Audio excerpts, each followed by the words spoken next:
Hey everyone, welcome to another edition of PowerCore Productions and Podcastings. And today we continue your dose of the Daily Double as we continue with Kill la Kill, The Web of Life.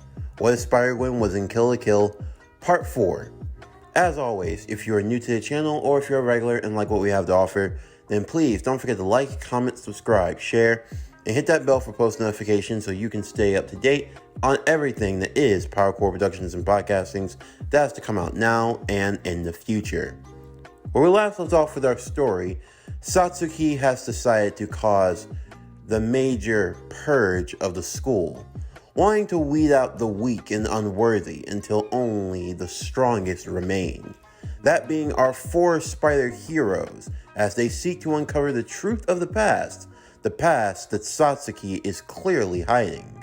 But among many things, they find allies in the most unlikeliest of sources, as in this world, they call on the aid of a student who has been laying low in the shadows, a student that goes by the name of Matthew Murdock. But still, Matt Murdock has his own reasons for getting involved among many, and we see that he has a connection to Uzu Sanegayama. But what past do the two of them share together as they come to blows now in our story? As we get started, sit back, relax, and enjoy the show.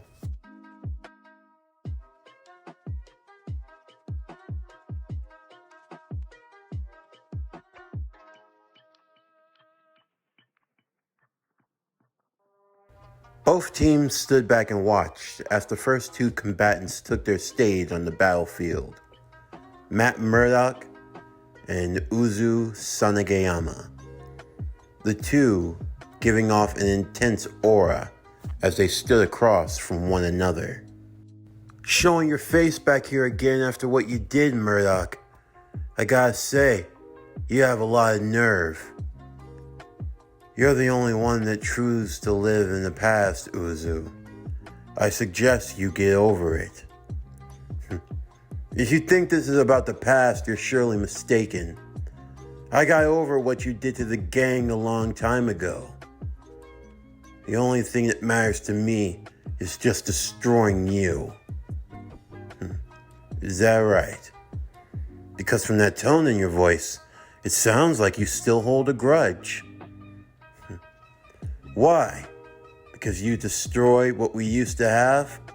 Because you're the one that got Fisk locked away forever?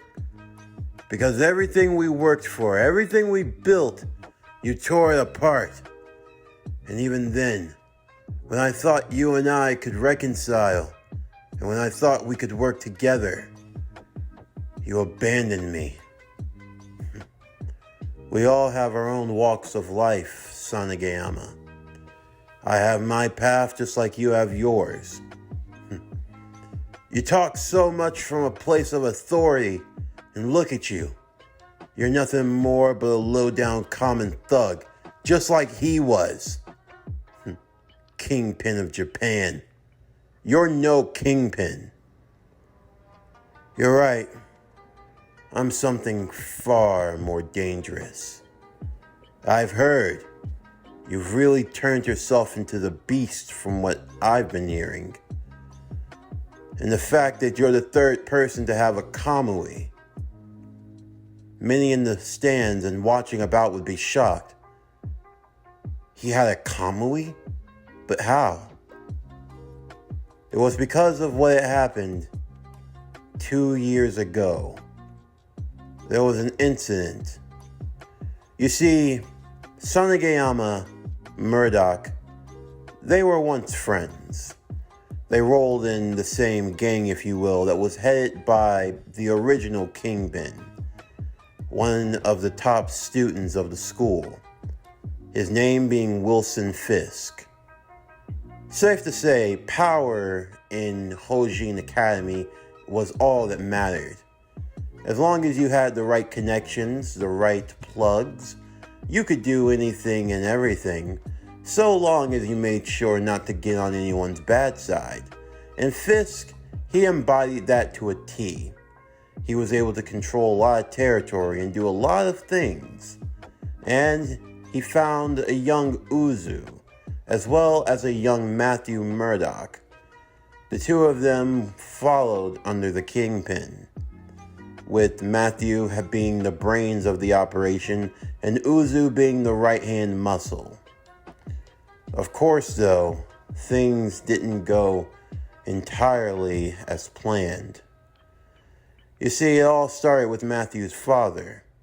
Fisk had a lot of different operations. Among many things, he ran his own little boxing ring, and many would participate, including Matthew's father. I'm pretty sure you know the story, given the version of Daredevil that we're all familiar with. A boxer who refused to take a dive and paid the price. Of course, in this universe, though, while Matthew was affected by it, it wasn't just the fact that his father was taken from him, but it was the people responsible.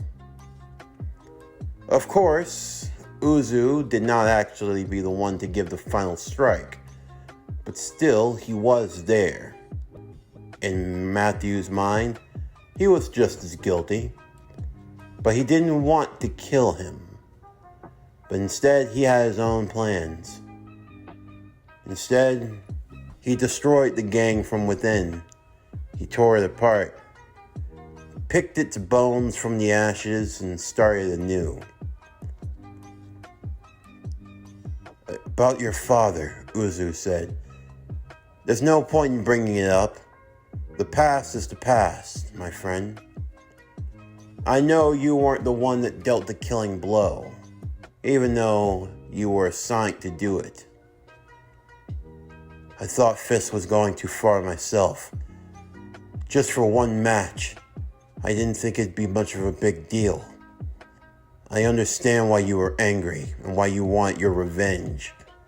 But still, why did I leave you? It's not that complicated. In the end, I knew that it was time for us to go our separate ways. You were always the one that was chasing behind me, behind the both of us. You couldn't stand on your own. And for what I wanted, I knew that I couldn't keep you around. And in the end, what Fisk did, it benefited me. I was able to get his little band and gang destroyed, and I was able to reap the benefits. You could say that working under him for so long, it changed me a bit. I learned that in this world, you don't always get what you want by playing fair. And even still, the world doesn't give a damn about your handicaps. But you know about that. When you and I sparred together, when you knew you couldn't win, you used a cheap trick, and you damn near blinded me. And for a while you had the advantage. But Matthew would lift up his eyes, revealing they had been sewn shut. I made a deal with my Kamui. In exchange for my eyesight, I've been given far greater power. And now, I'm back to being more than what I once was. Simply put, the gap between you and I have grown too big. And if you can't accept that, then I am sorry, my friend. Well, there's no point in us dwelling on the past now, is there? In the end, the only thing that matters here and now is that I prove that I'm the best. And I'll do so by cutting you down for good. You can try. For Uzu, his Goku uniform would transform into his suit, Blade Regalia, the armored Kendo battlesuit. And as for Matthew, he looked to his left wrist as he reached with his right hand, feeling for the dial as he clicked it. A tiny needle would emerge from the watch and prick his forearm, in doing so drawing the blood needed to activate his Kamui, as he transformed with Prime Kets into what he had now dubbed as the Beast. "No way!" Olivia would say, looking through her data and research. The other members of the Elite Five would be stunned. A third Kamui? How is that even possible? Ira would chime. Satsuki would sip from her tea as she watched on. Prime Kets. It was a prototype Kamui that we had a couple of years ago. During the night raid incident, it was stolen. Although in the end, it is a Kamui, it's also a very defective Kamui, highly unstable. I don't know what he's done to it in the last 2 years, but in the end, I wouldn't put much faith in it. Once defective, always defective. But a Kamui is still a Kamui. Taking his twin bully clubs, Matthew readied himself into a stance as Sanegayama would draw his sword. The two of them waited, both of them standing entirely still, until the first twitch could be felt as the two of them would start to move. Whoever was the one to make contact first, the first one to catch their opponent slipping, would be the winner. Uzu would continue with the assault, backing Matthew all across the battlefield, as he used his twin bully clubs to block and defend against the sword strikes. They appeared to be like two blurs of black and of green, moving all throughout the arena. For most of them, it was pretty hard to keep up. It was pretty hard for them to see what was going on, and to even fully understand and comprehend the amount of power on display. Senketsu would speak to the others about what was happening. He's using a Kamui known as Prime Kets. From what I can tell, it's a very incomplete Kamui. Incomplete? Ryuko would ask. What do you mean by that? Well, simply put, it's not as refinedly made as I am or as Junkets used by Satsuki. I guess if I had to describe what he's using right now, it's a patchwork Kamui. Something that was strewn together with nothing but life fibers and just being held together by the innovations of man and by luck. Safe to say, it's very unstable.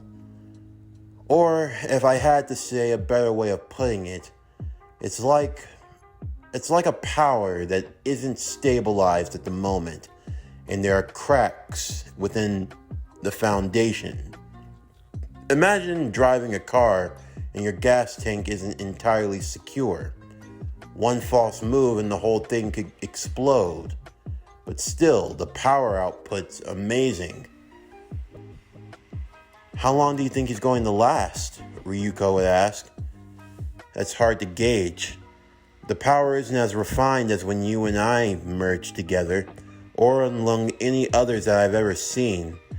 From what I'm able to tell, despite the massive increase in power, the suit may not be able to stay together as long as he needs to. But I'm pretty sure he knows that. As they continued on in their fighting, though, it seemed as though Matthew was not letting his defenses be wavered even for a moment. Despite every series of strikes that Sanegayama would launch towards him, it was as if he could not penetrate the defensive wall that he had built around himself, with Matthew deciding to counter-strike whenever possible, striking at his blind spots. All the same, he found himself on the back foot at one point, as he would connect the two bully clubs and use an extending cable, wrapping around Uzu's legs and pulling it from underneath him, as it landed on top and delivered a series of punches and strikes to the armor, starting to dent it a bit before finally backing away, as Uzu slowly got back up to his feet. You should give up now. You and I both know you can't continue this fight. You don't have what it takes to keep up with me. What? How? You're blind. I don't rely on my sight. My senses have been enhanced traumatically. You could say that when I gave up my sight completely instead of healing it, I gained something even greater. I gained the mind's eye. The mind's eye? With the mind's eye, I'm able to see and feel everything around me.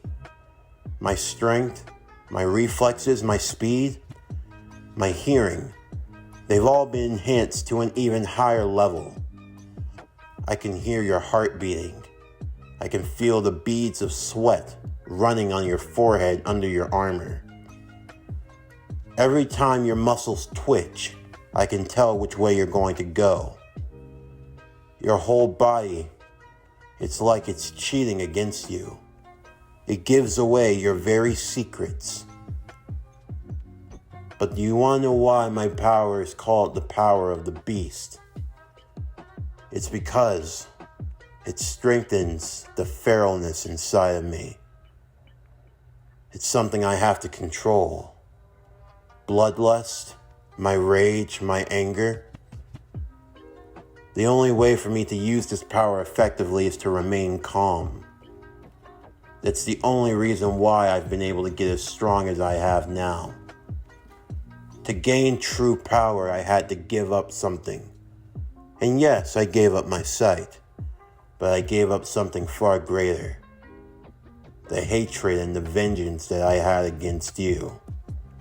And that is why you hate me. You hate me because deep down you knew what you had done was wrong. Even if you hadn't been the one to deal the killing blow to my father, you were still responsible for leading him to his death that night, weren't you? Uzu would remember that night. When Fisk had decided he was going to do away with Matthew Murdock's father, he knew that losing Matthew would be too much of a valuable asset. But at the same time, he had to make sure that the boy was far away, that he wouldn't be able to get involved. As such, Uzu decided to play the role of the fool. He would lead Matthew out for a night on the town, just the two of them, to have fun, keeping him away from the home. All the while, Fisk sent his own men to deal with Matthew's father personally.